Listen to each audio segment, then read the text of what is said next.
karena ada 2 kali ganda bilangan doktor yang ada di Sabah sekarang ini, assistant medical officer dan nurses itu jawatannya ada. Ramai yang tidak mau datang di Sabah juga is because kekurangan opportunity untuk perkembangan. Memang ada acute shortage of pharmacists juga di Sabah. Champion for what's right, together we stand. We're the beacon of hope forevermore. For the greater good, we raise our voice in you. Hello Internet, welcome to another episode of Kopitiam Council, and of course as always Hafiz here and Adi coming to you straight from American Green Corner here at Sabah State Library. If you ever wanted to start your own podcast just like ours and share your idea through media, this is the perfect space for you to come. The American Green Corner provides everything you need, mics, camera, whatever, and they are all set up and ready for action. The initiative is all about empowering youths, especially Sabahan youths, through education and media creation, and we're excited to be part of this project. That's why the episode right here. So book your space here at the American Green Corner at the Sabah State Library. And what a better place to have this episode, because Kopitiam Council and the Sabah Action Body Advocating Rights NGO is embarking on a exciting project, which is the Suara Ketindakan Voices to Action series, an 8-episode podcast series where you can find the whole playlist. I hope I'm pointing in the right place. Yeah, Please make sure you just get up the here, right place. right top corner. Yeah. This is going to be the 3rd episode, which is focusing on healthcare. So over the next few weeks, we'll be diving deep into some of Sabah's most pressing issues, from education, healthcare, to public infrastructure and good governance. Each episode features experts voicing out and sharing their insights and perspectives for the challenges we are facing today. But the conversation doesn't end there, because unlike any other podcast out there, this is a very special podcast where after this, you can go into newspapers, platform, whatever, and Sabah and their partners will publish key takeaways, points in the, so you can share your views, solutions, and be part of the change through online platform and town hall meetings. And all good ideas and recommendations will be compiled into a report for submission to the government and political leaders for considerations, adoption, and implementations, because your voice matters. So, of course, stay tuned, get involved, and let's turn voices into action and shape Sabah's future together. So with that further aside, let us introduce our 2 lovely guests today. The first I have is Dr. Christina Rundi over there, next to Hafiz. So Dr. Christina Rundi has served the Ministry of Health in various capacities for more than 3 decades. Following early retirement from the ministry, she was involved in UNICEF as a part-time consultant and was involved with several NGOs, where she coordinated webinars, organized community outreach programs throughout the state of Sabah. She's currently the president of the Sabah Medical Association, and we are very glad to have someone like Dr. Christina Rundi here with us today. But we also have someone else here, Hafiz. And the one in grey is Dr. Felice Huang Sit Lee, a consultant obstetrician and gynecologist at her own clinic and Clinicals Kota Kinabalu. She holds a master in obstetrics and gynecology from Institut Malaya, and also MBBS from Institut Malaya. So, welcome to both of you. Thank you very much. We have very experienced medical practitioners and people who has been in administration itself and giving back to the Sabahan community. So mungkin kita boleh start lah dengan soalan untuk si Datuk. Mungkin dua-dua juga. So saya lihat atau baca banyak artikel pasal tentang doktor, ada laporan Malaysia ada achieved population ratio lebih daripada World Health Organization punya standard. Tetapi masih ada laporan yang katakan kita masih kurangkan doktor atau healthcare providers. Mungkin kan dua-dua Dr. Felice dan Datuk boleh terangkan pasal isu ini. Mungkin dengan Datuk. Okay. Terima kasih atas kesempatan ini. Kalau kita lihat kepada laporan-laporan itu, kadang-kadang kita tidak paham sebab seperti mana yang Adi cakap, ada yang bilang sudah capai, lepas itu kan apa kurang lagi begitu kan. Nah, apa yang sebenarnya berlaku itu adalah data itu yang kita pakai, contohnya untuk Malaysia itu adalah keperluan dokter itu ataupun ketetapan sasaran yang diorang mau itu adalah 1 dokter kepada 400 penduduk begitu. Nah, sebetulnya WHO itu tidak ada menetapkan standar untuk setiap negara. Apa yang WHO buat adalah Pertubuhan Kesehatan Sedunia buat ini, dia compile data-data ratio ini, nisbah ini daripada semua negara. Dan kita sendiri membuat ketetapan lah. Kalau misal kata negara maju itu dia of course dia punya ratio itu 1/100 katakan begitu kan. Ada negara-negara yang mungkin belum mampu lagi untuk memperkembangkan sistem kesehatan dia itu rasionya tidak begitu. Dan dia terpulang kepada satu-satu negara itu dari segi dia punya ekonomi, dari segi demografi penduduknya, dari segi keperluan kesehatan. Oke, untuk Kementerian Kesehatan Malaysia kita telah menetapkan menyasarkan 1 hingga 400. Dan kita dapat laporan yang bahwa sudah capai dia bilang macam hampir sudah. Data 2022 2023 menunjukkan bahwa nisbah itu 1 hingga 406. So semua orang senang hati lah kan, happy, bagus. Tetapi sebetulnya kita harus lihat perincian dia. Sebab kalau betul itu sudah tercapai, kenapa masih ada lagi komplain ataupun masalah-masalah tentang kekurangan dokter. Jadi apa yang kalau kita lihat dari segi perincian dia mengikut negeri, hanya 4 negeri saja yang sebetulnya mencapai tahap ratio itu nisbah itu 1 dokter kepada 400, yaitu Putrajaya 1 kepada 52. Dalam kajian ini kami bilang ini outlier. Tidak kira lah kan. Terlampau lebih itu kan. Main tipu. Terlampau itu. Jadi kemudian Kuala Lumpur 1 kepada 200 begitu kan. Tapi kalau kita lihat Kuala Lumpur itu 1 kepada 200 itu 40%, hanya 40% daripada dokter dia di di wilayah persekutuan itu berada di dalam fasiliti Kementerian Kesehatan. Sebab itu jadi real lah orang punya masalah itu kan, because walaupun nampak rasionya bagus tetapi sebetulnya bukan berada di tempat di mana yang diperlukan lah. Oke, lepas itu kita of course kita interested pada hari ini kita akan bercakap pasal Sabah sajalah kan. Kita tidak mau peduli pasal orang lain lah. Pasal Sabah saja. So Sabah itu dia top. Baguslah dia top kan. Selalunya kita juga top ini, tapi for the wrong reason dia macam kan. Apalah Datuk. Kalau Sabah punya Sabah 1 dokter kepada 700 lebih penduduk. Jadi kalau kita mau kasih capai 1 dokter kepada 400 itu artinya kita kena ada 2 kali ganda bilangan dokter yang ada di Sabah sekarang ini. Jadi itu kita mau paham yang itu supaya kita mengerti. Apabila orang cakap macam orang ada masalah kekurangan dokter itu overwork dan sebagainya, it's real lah. Sebab kalau kita hanya pakai statistik saja pun ataupun nisbah saja, kita boleh tahu Sabah itu dalam keadaan yang sangat sukar. Dan ini bukan hanya untuk dokter saja. Walaupun fokus kita pada hari ini adalah untuk dokter, tetapi sebetulnya untuk semua jawatan yang lain lah, macam nurses pun begitu juga.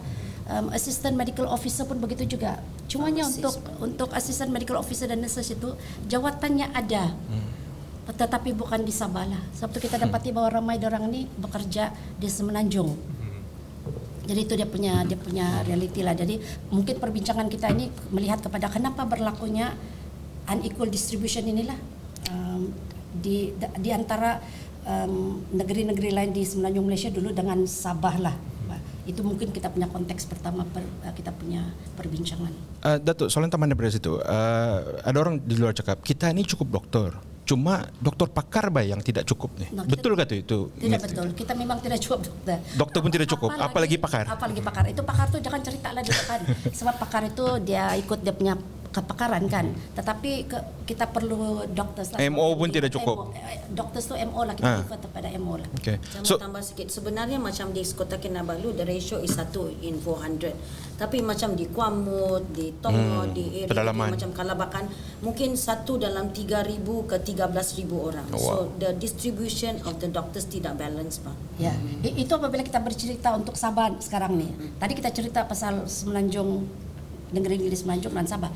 Nah di Sabah sendiri itu dia punya distribution itu juga tidak equal antara pantai timur dan pantai barat, antara urban dan rural begitu tidak juga sama. Jadi apabila kita bercerita dia punya isu itu sebetulnya dalam itu yang kita mau bongkar lah nanti cerita kita mau bongkar supaya kita nampak. Dan apabila kita mencari penyelesaian itu kita bukan kita bukan menyelesaikan yang di atas saja, tetapi kita menyelesaikan dia punya apa itu akar-akar dia itu grassroots dia lah. grassroots, the root of the Cause. problem lah, kenapa kan begitu.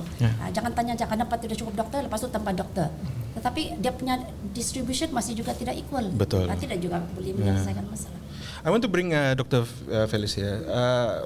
Well, we heard someone from government, previously from government, and then from private sector point of view, why the gross mismatch between the other state in Sabah, or like you say, different districts in Sabah? Okay, there are few factors. You can see it in Reddit, you can see in Code Blue, and you can see we actually before we did this podcast, kami berkumpul among the healthcare professionals and healthcare workers to see what are the real root of the problem. So these are the few things that we come. The most important one is actually staffing shortages. Okay, now if you are someone from Semenanjung and you saw someone somewhere in TikTok, you saw in Facebook, your friends saying shortage, acute shortage, you know you'll be the only one working for 24 jam, kau lah satu orang sana, tidak cukup doktor, kau mau keluar pergi buat courses pun tidak boleh, and then mau baca buku pun tiada masa. So I mean that will be deterrent. Mana siapa mau datang pergi kerja tempat yang tidak ada career opportunity, tidak ada orang lain yang bantu. It becomes a bit scary to come here. Okay, so that is staffing shortage. Also I think nowadays housemen, new medical officers yang if they apply to do a job in Malaysia, they have a chance to actually choose where they want to go, and the government try as much as possible to give where they ask for. But if they don't, many of them choose not to work and take another year to wait for the places where they like to go to. So that makes it like maybe 70 doctors were promised to Sabah, and then maybe 7 only will turn up. That's what I heard. This is unofficially, but that's what I heard. Only 7 turn up. So the rest decided that the Sabah is not for them. They want to stay in Semenanjung. So they maybe work as a Grab driver, work in a bookshop until they get the job where they want to be, right? So that is one of the important things. The deterrent is just hearing that there's so few doctors here. It will make your work harder and be scary, you know. So you have to be working alone in one whole ward by yourself when normally there'll be 10 people working there. So that's one. Number 2 is the resource limitations. Okay, so they will also hear that. So okay, saya get posted. Okay, houseman bagus di hospital besar. Okay, tidak cukup, kerja kuat tapi tidak apa. Lepas itu jadi MO kena posted pergi Kalabakan, pergi Bangi. Bangi air tiada. Naik perahu lagi. Naik perahu lagi. I mean, if you're someone from Kuala Lumpur, and you get transferred to places like it's scary. Even your mother will not you come. So mama mana mau kasih ada mau naik perahu nanti boleh karam, nanti tidak cukup air, nanti kena food poisoning. So these are the things that makes people from Semenanjung not want to come here. It is and then the younger generations are very pampered, so unfortunately, so it becomes a bit scary for them to come and live in this kind of hard situations. Then lagi tiada internet, itu lagi bikin takut for young generations. You cannot, no connectivity with your friends. Not only that, no connectivity with macam kalau ada orang di Bangi, bayangkanlah, you want to call your boss to ask for advice di Queen. Tiada connection, tiada. So you become like the sole person to save somebody's life there. Isolated lah kan rasa gitu. Bikin takut ya. So these kind of things make people from Semenanjung, when you hear this, ini sekarang semua everything is on social media. They can read about this. Then it is becoming very scary for them. So many of them choose not to come. They rather do Grab for 1 year, tunggu opportunity untuk dapat tempat yang lebih dia orang pilih in Semenanjung.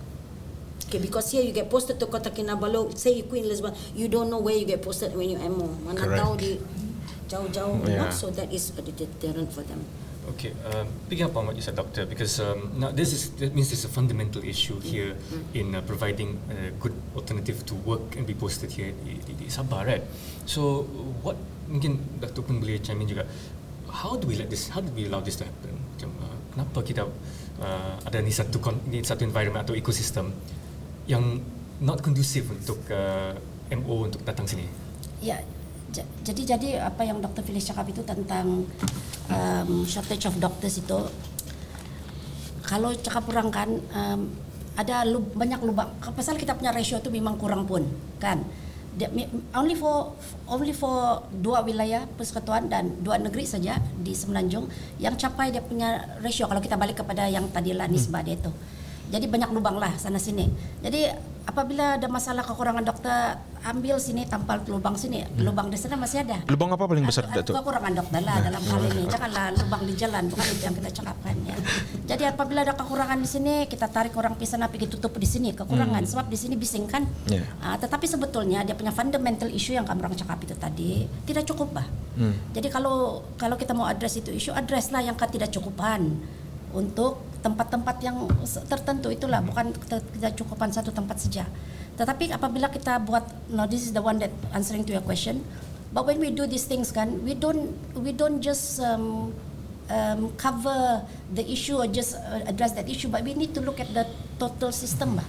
Sistem semuanya itu. Sebab sebetulnya kita juga sudah melalui satu masa di mana kita kekurangan dokter, betul-betul kekurangan dokter. Dan pada masa itu kita hantar student kita pergi luar negara, kita benarkan local universities untuk buat jurusan perubatan dalam negara. Jadi kita ada masa kita tuh ramai.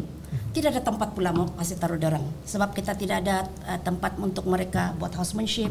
Kita tidak cukup orang mengajar mereka dan sebagainya. So kita sudah, jadi kita apabila kita ramai dokter yang tidak ada jawatan itu, kita bagi dorang kontrak. Ada lagi masalah kan.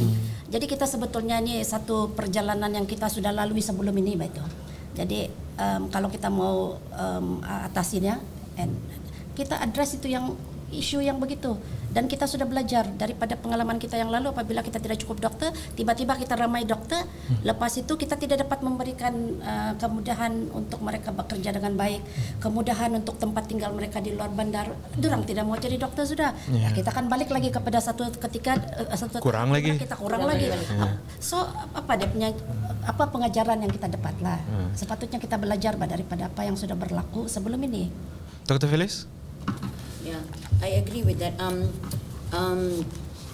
The reason kenapa ramai yang tidak mau datang di Sabah juga is because kekurangan opportunity untuk perkembangan kerjaya untuk diorang belajar lagi. Sebab Sabah mau naik kapal terbang lagi, kapal terbang ongkos dia banyak. So the cost to come here, to go back to Semenanjung, to go courses, to attend symposiums and all that is a lot. Number one. Number two, memang kursus-kursus yang diadakan di Sabah pun tidak sebanyak di Semenanjung. Semenanjung ada berapa universiti yang ada perubatan, ada berapa hospital di sana. So tidak boleh banding dengan keadaan di Sabah. So ini lagi satu deterrent yang kenapa doktor-doktor muda tidak mau datang ke Sabah kalau boleh untuk bertugas di sini. Tapi ada ramai sudah sampai sini tidak mau pulang sudah sebab diorang terjatuh cinta. Ya. Tapi mungkin kita boleh juga ambil daripada kamu tahu juga kalau macam dokter-dokter kerja sama kerjaan ini, diorang tidak dapat meluapkan perasaan mereka secara open begitu kan. Sebab adalah kekangan dari segi freedom untuk kebebasan untuk bercakap lah. Jadi tapi itulah jadi kita kena lihat dari segi dorang punya kesusahan, kesengsaraan dorang ataupun dorang punya rintihan hati itu daripada macam survey. So there was this survey done by Code Blue lah kan. It was published like February 2023. Dia punya title lah, menakutkan sikit lah. Dia bilang it's not hell. I've written it here. It's not hell in Sabah, dia bilang, but I can see no difference. Dia cakap. This is satu doktor senior yang sudah bekerja lebih 10 tahun. Tapi yang penting tu di dalam artikel itu dia orang ada buat kajian lebih kurang 1,000 lebih dokter di seluruh negara, dan about 153 itu adalah daripada Sabah, about 10% daripada responden itu daripada Sabah. Kita dengar dan kita amatilah apa yang dorang cakap lah. Sebab itu kita boleh mengerti. Kadang-kadang kita dengar saja. Tetapi ini daripada survey, dan 90 lebih persen daripada dorang bilang mereka merasakan bahawa sistem kesihatan yang kita ada sekarang ni macam berada dalam krisis. 90%. Ini dari Sabah punya cakap saja. That's why we focus on Sabah ni. 90%. Jadi mereka ni yang sudah bekerja dalam Kementerian Kesihatan untuk sekian lama. Lepas tu lagi data dorang yang bikin 70% berfikir untuk berhenti. 70%. 82 rasakan mereka underpaid. Underpaid ini bukan macam gaji kurang, bukan itu maksud dia. Gaji tidak setimpal dengan kerja-kerja yang dia perlu lakukan. Itu maksud dia underpaid ya. Jadi bukan juga bilang gaji dokter ni sana sini sama, tetapi tidak setimpal dengan kerja yang dia perlu lakukan. 72%. And then 82%. Lepas itu 72% bilang burn out. Bahaya ni kalau bilang burn out kan, sebab dia ada implikasi kepada perkhidmatan yang dia bagi. 72%. Lepas itu 68 merasakan mereka ni overwork. Majority lah itu kan kalau 68%. Dan 59% itu merasakan mereka insecure tentang perkembangan kerja. I think macam Dr. Felice cakap lah, ada orang ini doktor kontrak, ada ini yang mau jadi spesialis, tapi karena mereka tidak berada dalam aliran utama itu untuk pergi kursus dan sebagainya, mereka mungkin tidak dapatlah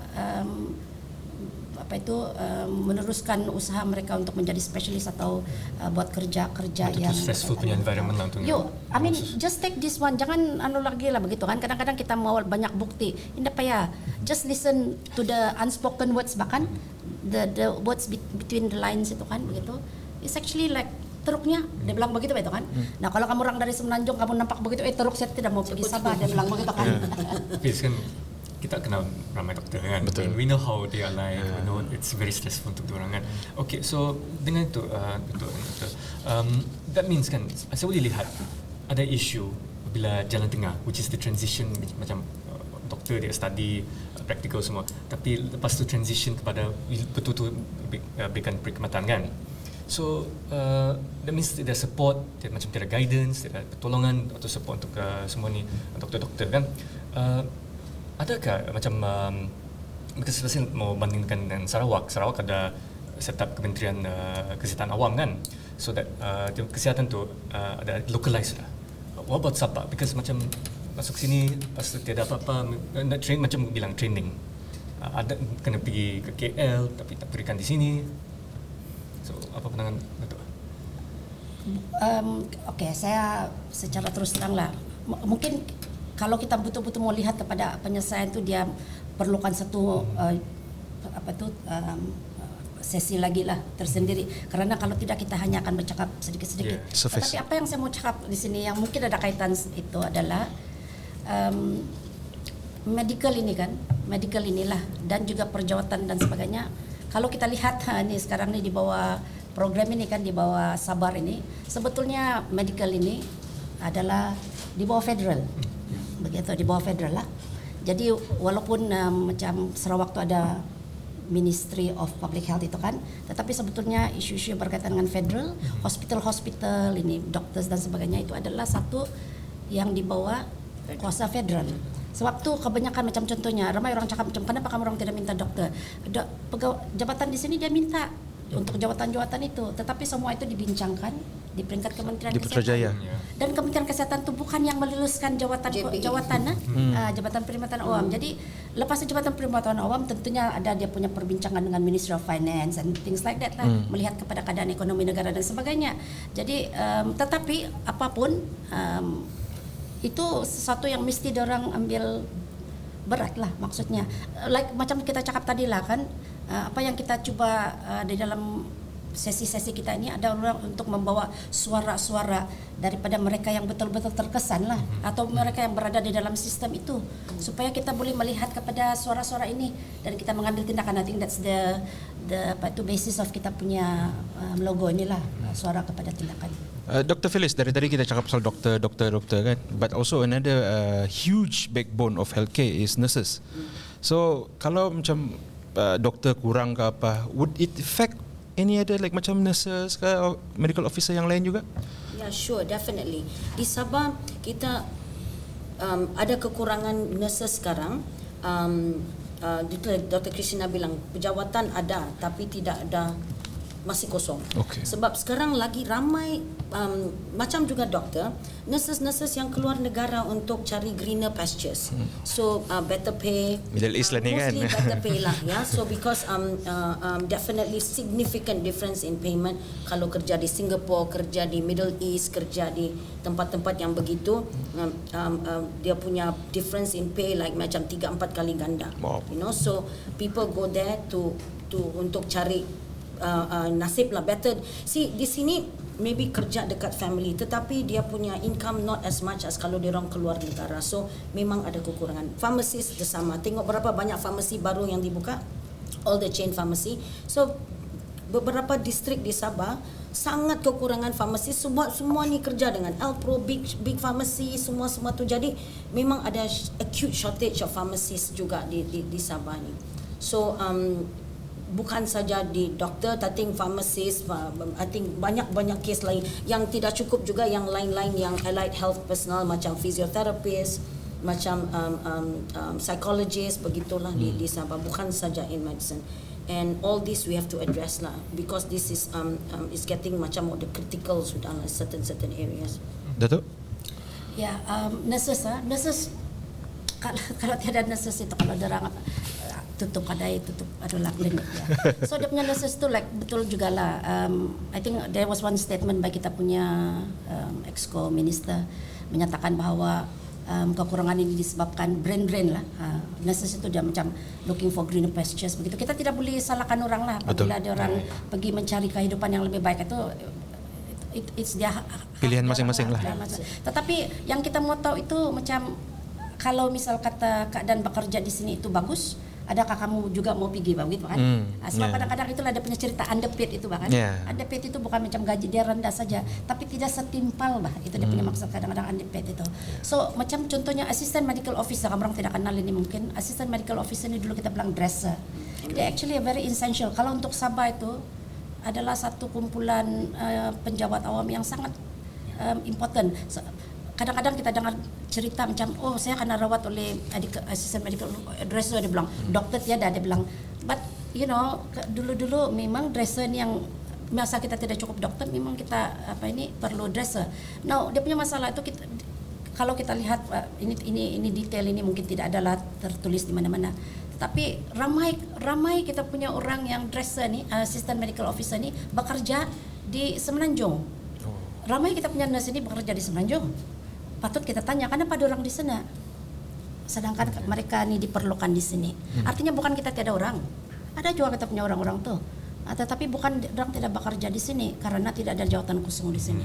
Jadi kasih balance lah kan begitu. Misalnya ni orang-orang ni memang kita latih untuk Sabah begitu betul. Tetapi karena tidak ada dikasih seragamkan pengeluarannya dengan bilangan jawatan yang perlu, dia orang terpaksa bekerja di Semenanjung. Tapi itu lagi bagus lagi daripada Middle East lah kali kan. Middle East itu susah mau pulang. Ini boleh lagi pulang lah raya Christmas. Siapa lagi mau pergi Middle East? But Middle East dia ada income tax. Be sure what you're getting yourself into. Kalau sudah pergi macam tidak mau pulang sudah tu kan. Going back to what you mentioned, tentang posting kan. So we tentukan pasal posting pergi macam kawasan pedalaman, rural area kan. What about posting dari satu bandar kepada bandar lain di Sabah? So let's say macam QE di KK kepada Duchess of Kent di sana kan. So okay, memang rasmi manusia semua kalau boleh semua orang mau tinggal dengan keluarga sendiri. Okay, so itu everybody's choice kan, yang sudah berkahwin mau bersama-sama dengan isteri dia. So kalau katakan dia kena transfer lah pergi Tawau lah, dari Kota Kinabalu ke Tawau. Biasanya transfer dia punya fees biasa buat 300 something, 300 lebih ringgit. Now dia perlu cari rumah sewa sebab bini anak semua di KK masih, so pergi sana. So rumah sewa mungkin 1,300. So dia terpaksa keluarkan duit lebih untuk ongkos. Ini bukan saja doktor, bukan semua orang yang kena pindah-pindah kerja ini. Diorang terpaksa keluarkan duit sendiri untuk menampung rumah, new household. Okay, kalau lagi satu, kalau katakan dia transfer, tapi dia punya isteri atau dia punya suami masih di tempat yang lama. So itu susah. Kalau itu jadi, kalau boleh kita mau cuba kalau orang transfer the whole family, bukan the isteri saja, you know. Yang lagi satu, macam katakan saya biasa kerja di Kota Kinabalu, anak saya ada sekolah banyak, sekolah boleh pilih-pilih. Sekarang saya kena pindah pergi Tongot, dan anak saya secondary school. Stres, because di mana saya mau hantar anak saya pergi sekolah, di mana kalau saya tidak bawa balik pergi sana, siapa mau jaga anak saya di KK. So ini become difficulty. So banyak yang akan keluar jadi GP, jadi private doctor, sebab tidak boleh this kind of problem tidak pandai selesai. So kalau katakan kalau you want to take care of these doctors, these nurses, these pharmacists, you need to transfer the whole family and find a job for everybody, so that boleh boleh aman sedikit the family, you know, boleh hidup di tempat lain selain daripada dia punya tempat original. Ya, jadi itu balik kepada orang yang tidak tahu geografi lah. Bahawa Sabah ini besar. Ya, jangan buat Sabah itu macam setiap mau cakap lah pasar negeri lain kan, itu juga bagus. Tapi Sabah itu besar. Apabila kita cakap kau pergi Tawawa, dia bukan macam pergi Tawawa drive balik begitu. You really like to go to another place itu. Jadi itu kadang-kadang apabila kita bincang tuh kan macam masa saya masih kerja lagi lah, I always tell people Sabah is very big, you don't just say kau buat begitu transfer di sana begitu dia boleh juga dia balik ujung minggu tidak, dia macam terpaksa membuka satu kehidupan baru lah di tempat itu. Jadi so this is very important untuk orang kenal satu-satu negeri itu dan kenal dari segi logistics. Dan dia balik juga kepada macam kalau di sana, did you read about that Asia lady yang tinggal that lady who work in every day Asia, boleh juga naik Asia tiap-tiap hari balik Penang, kau tahu. Tiada lah itu cerita dia begitu di Sabah kan, begitu kan. I mean, can you imagine? I mean that is like extreme lah bahkan. Tetapi sama juga di sini begitu besar bani Sabah ini. Jadi and then apabila kita bercakap tentang itu yang macam bandar ke bandar. Jadi kalau macam kena transfer pisanakan, kau relocate tau pisanakan. Lepas itu belum lagi, lepas itu pergi rural area. Actually I want to bring up yang rural area ini, Bah. Dan ini adalah keluhan-keluhan daripada mereka-mereka yang terpaksa bekerja di sana.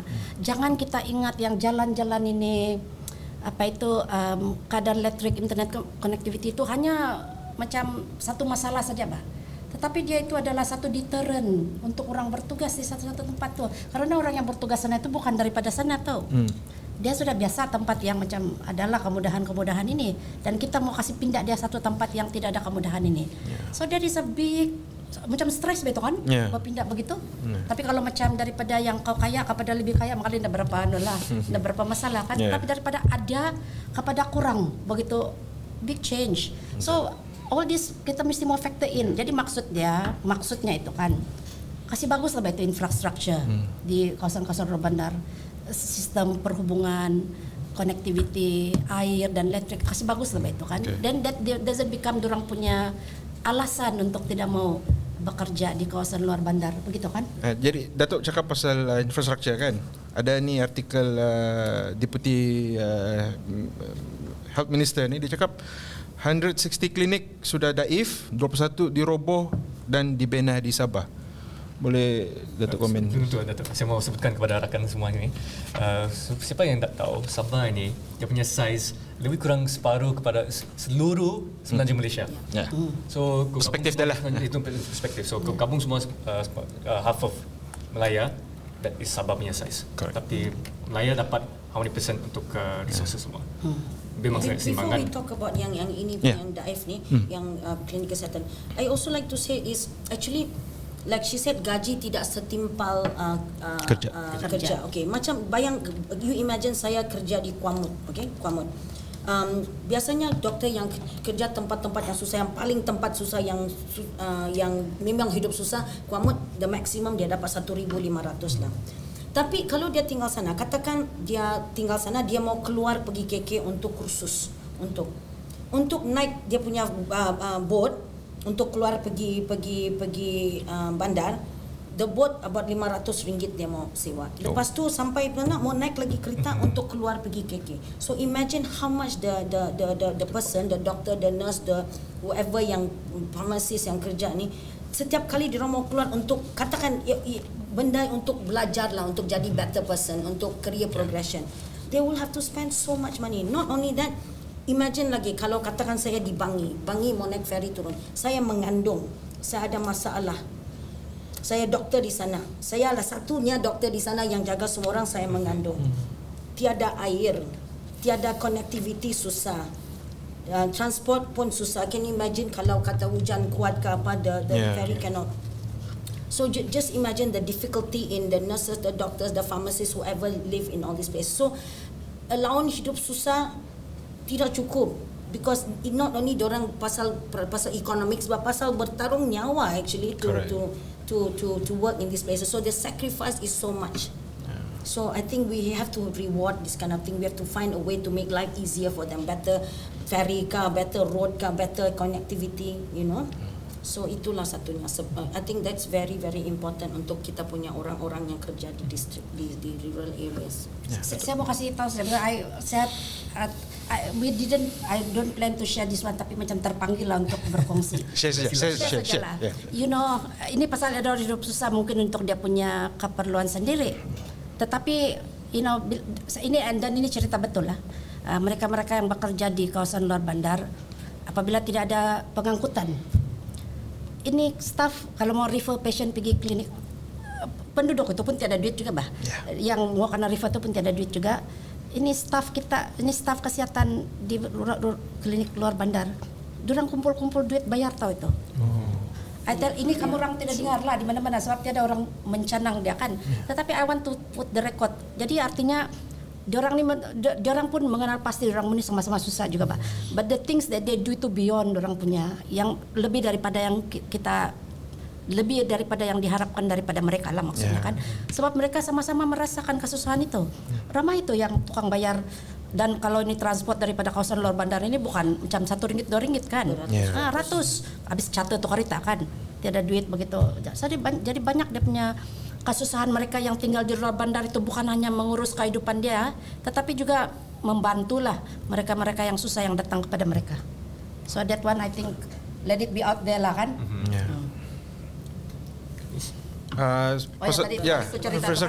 Cerita tadi tu.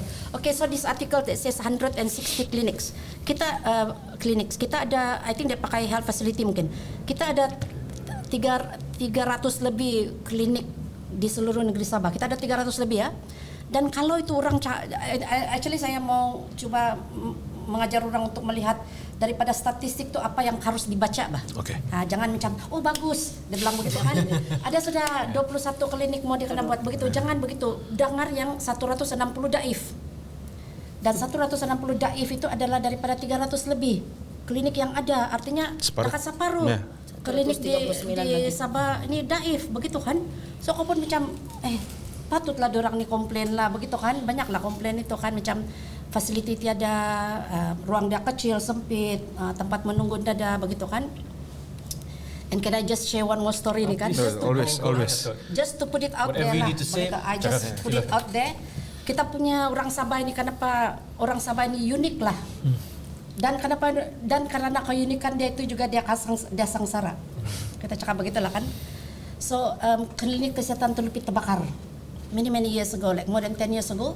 Dan karena klinik kesehatan Telupit itu adalah satu klinik yang ramai dia punya pesakit, kita terpaksa buat cepat-cepat klinik sementara, yaitu pakai kontainer lah. Jadi kontainer di dalam tu semua itu ruang untuk merawat pesakit. Itu pasien tunggu di luar lah, macam adalah tempat dia yang sedikit tempat di luar kontainer tu untuk dorang menunggu. So one of the Top Gun daripada Ministry of Health, my boss lah that time came and visit. Dia tengok tu orang-orang berdudukan sana di luar kontainer, sudahlah kontainer kan. Berdudukan di sini bakas terbakar tu klinik di sebelah kiri. Dia begitu kan. Jadi dia tengok tu orang kan. Dia tanya lah, dia bilang okey kah begini, dia bilang begitu kan, macam tu lah lebih kurang lah, saya kasih cakap Sabah saja cakap dia, okey kah begini. Itu pesakit bilang kan, apa boleh buat, dia bilang, dia cakap apa boleh buat. I remember he look at me kan begitu macam very accepting lah, macam boleh menerima dan very understanding about the situation kan, sebab dia dorang paham juga terbakar kan. Jadi beginilah kita kalau terbakar begitu kan. Tetapi itulah saya mau cakap, keunikan orang Sabah itu yang understanding sangat itu, dan yang menerima keadaan seadanya, itulah juga yang menjadi masalah kita sebab kita tidak meminta. Kita tidak bercakap macam kenapa kami ini masih daif ini klinik kami ini begitu kan, kenapa tidak buat 100 sekarang, dia bilang begitu kan, kenapa 20, bila lagi mau habis ini 160. So those are the kind of questions that kita perlu tanya begitu kan, macam okay, thank you very much, dia bilang begitu kan. By the way, yang projek pembaikan naik taraf ini ataupun pengubah ini is under one program di bawah Kerajaan Madani ini, apa nama dia itu? Inisiatif Bitara. Ya, Inisiatif Bitara. Jadi kalau macam tiada inisiatif begitu, indahlah kena buat apa-apa kan, gitu kan? Itu yang kita mau orang tanya begitu macam okay, thank you very much, but if you don't have this one, so there's nothing in the future for this kan begitu. Nah, yang satu lagi saya mau cakap itu adalah ini baru yang mengganti klinik-klinik yang daif. Bagaimana pula untuk pembinaan klinik-klinik baru, banyak tempat-tempat ini minta klinik baru. Kita tidak dapat memenuhi dia punya keperluan, sedangkan ada keperluan kan. Kita nampak saja itu yang dalam kita punya social media di Sabah itu karena tarik Karabau lah, karena tarik perahu lah begitu kan. You're thinking like tidak boleh kah bikin klinik dekat-dekat sikit sama diorang begitu kan? Memang sepertinya boleh lah, dan tidak layakkah mereka untuk menikmati klinik? Jawab dia layak lah bahkan ya. Jadi benda-benda macam itu yang kita dalam dalam kita punya podcast ini, apabila kita memberi tumpuan kepada Sabah itu yang kita mau keluar supaya orang nampak bahwa just because we don't ask for it, memang actually we ask for it lah.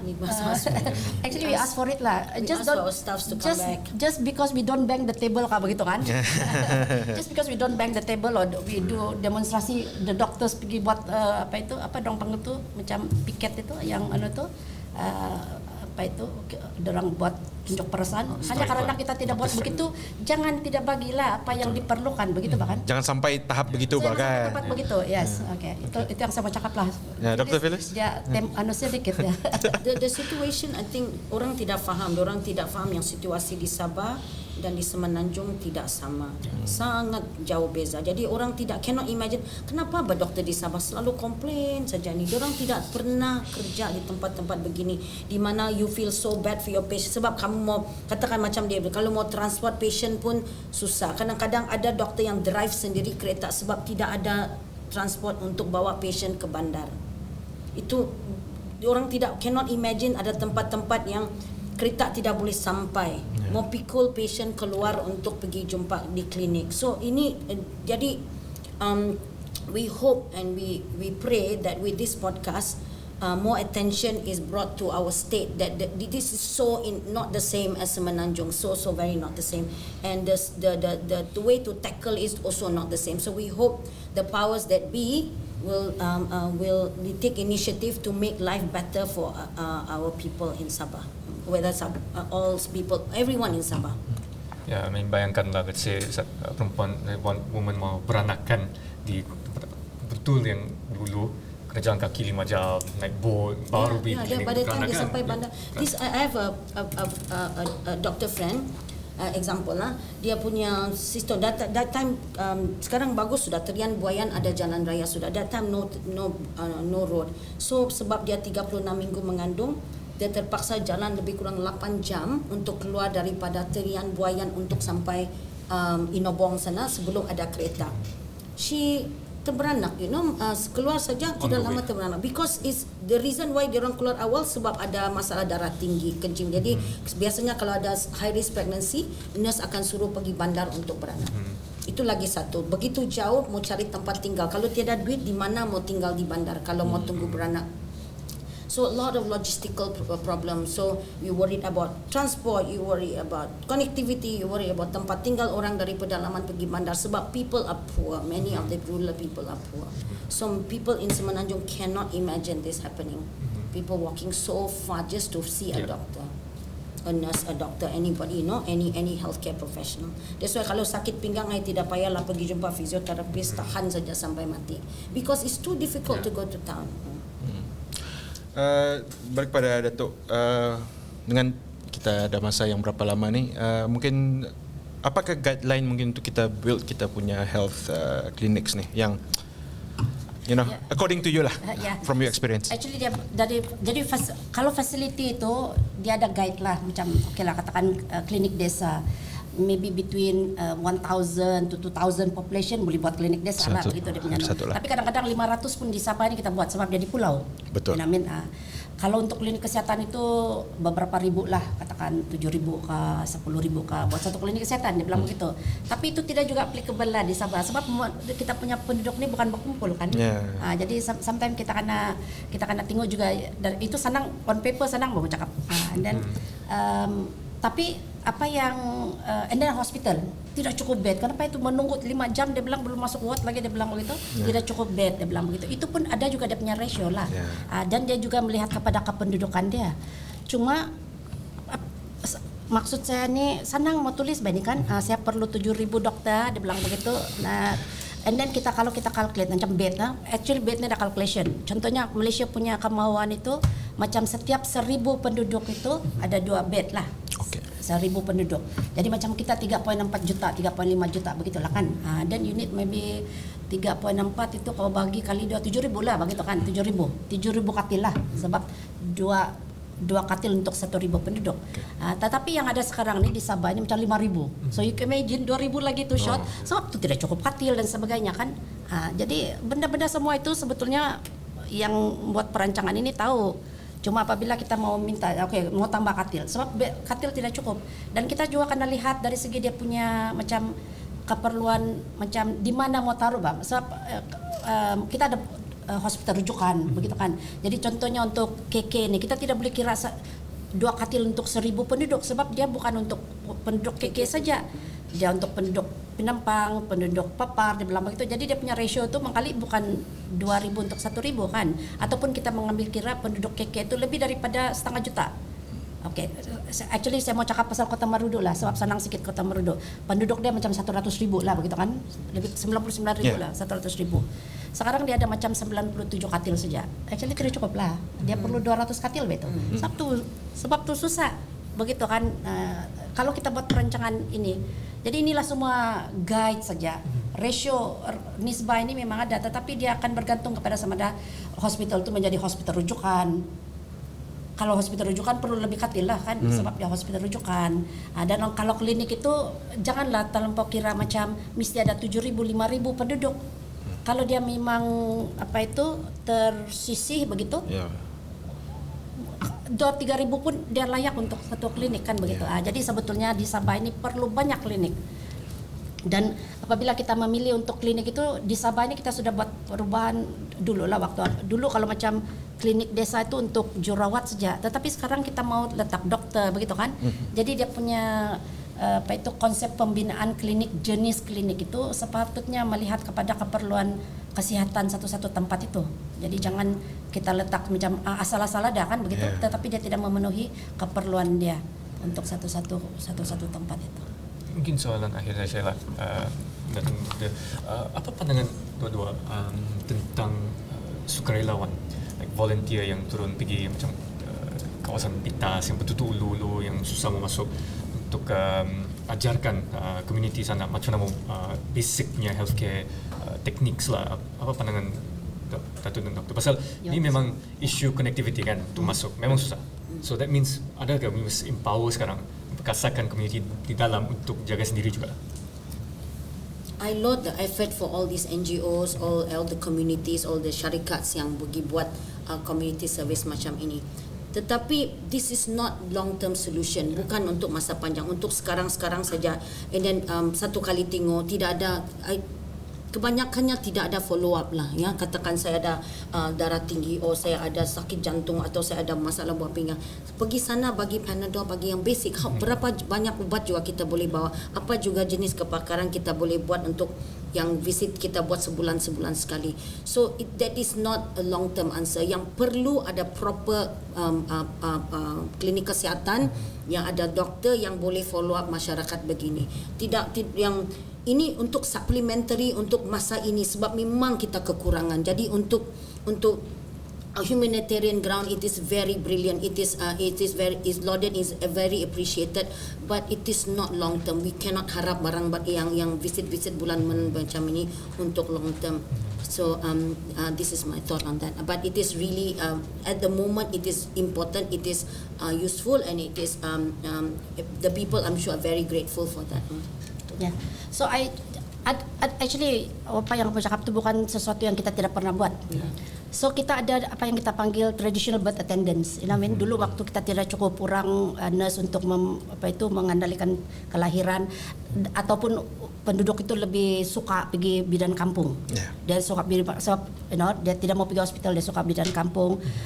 Jadi pada masa itu kita ajar bidan kampung ini, traditional birth attendance kita panggil lah traditional. Kita ajar diorang macam pengurusan kelahiran yang bagus lah, begitu kan. Dan kita bagi diorang dia punya tools itu, macam then they have got the alcohol swab, dan diorang ada semualah yang peralatan untuk mengendalikan kelahiran. Itu satu. Dan of course macam Dr. Phyllis cakap, sebetulnya itu adalah langkah sementara sehingga kita mempunyai lebih ramai nurses lah, midwife yang boleh mengendalikan kelahiran. So it's good for the time yang untuk menyelesaikan satu masalah. Dan juga lepas itu traditional birth attendance ini, orang bidan kampung ini tidak lagi ramai orang, macam tidak lagi dapat diturunkan ilmu dia, bahkan orang semua pergi kepada perubatan moden.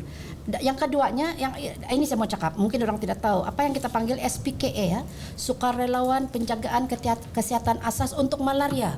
Dulu Sabah ini kes-kes malaria sangat-sangat tinggi.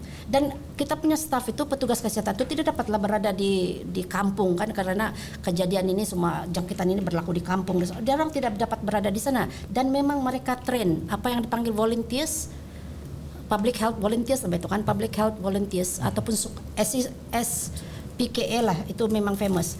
That's why saya pernah cakap lah, kalaulah satu hari Sabah ini dapat medal kan, karena telah menurunkan jangkitan malaria daripada beratus ribu kepada kosong sekarang. Yang ada itu monkey malaria lah, malaria monyet. Sebetulnya sebahagian daripada sijil itu mesti pergi kepada sukarelawan ini. I want to say that. Jadi tetapi inilah dia punya cerita lagi. Apabila kita sudah tidak lagi banyak kes malaria, SPKA ini dia punya, dari segi dia punya peranan itu berkurang lah kan, begitu. Sebab dia diwujudkan khas untuk menangani satu-satu masalah begitu ya. Tetapi memang ada. Dan kalau if we have to go back, kalau kita terpaksa balik lagi kepada begitu, ada orang cakap barefoot doctors dan sebagainya. Kalau kita terpaksa balik lagi kepada begitu, kita boleh buat.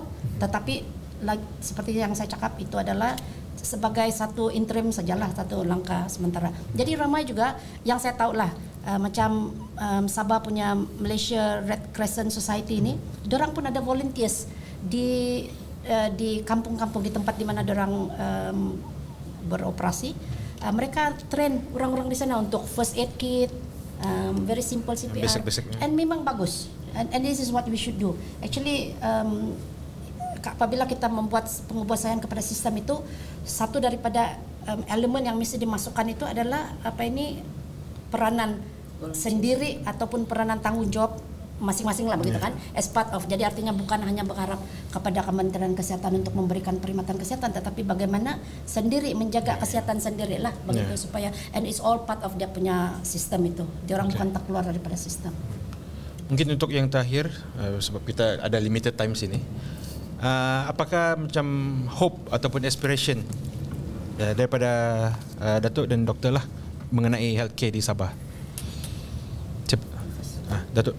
Ya, jadi tiada arti juga kita bongkar-bongkar dan diceritakan. So yang saya harap adalah kita melihat kepada some of the strength yang ada di Sabah. Sabah itu sebetulnya banyak dia punya strength. Sebab banyak kita memulakan inisiatif-inisiatif sendiri, macam yang saya cakap tadi pasal volunteerism itu, dan juga bagaimana kita sendiri pun boleh mengatur itu, tetapi ada kekangan dia. Bukannya kita tidak pandai mengatur. Dan kita sebetulnya ada pengalaman lah. Kita sudah melalui kesusahan, kesengsaraan, dan kita tidak mau sentiasa berada di dalam tahap yang itu. Jadi kita berharap daripada apa yang kita bincangkan di dalam sesi ini, mereka yang bertanggung jawab itu buat dia punya kerja lah begitu kan. Dan saya harap supaya kita tidak lagi bercakap tentang ini untuk satu jangka masa yang panjang, karena ini satu perennial issue Yeah. bukan satu isu yang baru. Yeah. Kita bercakap banyak kali, tetapi tidak ada yang berani barangkali untuk membuat pengupasan, karena kita mesti buat satu pengupasan yang besar lah.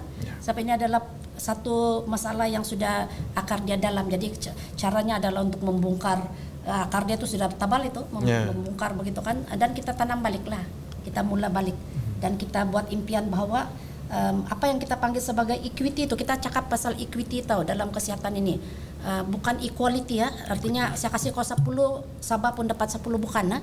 Kita bercakap pasal equity, kesaksamaan, artinya kalau Sabah perlu 10 kau bagi dia 10, kalau yang satu ini perlu 1 kau kasih dia 1 saja. Betul. Itu yang kita harap dapat nampaklah di dalam sistem kesihatan ataupun kesehatan yang apa itu, kesaksamaan di dalam kesehatan, peringatan kesehatan di negeri Sabah.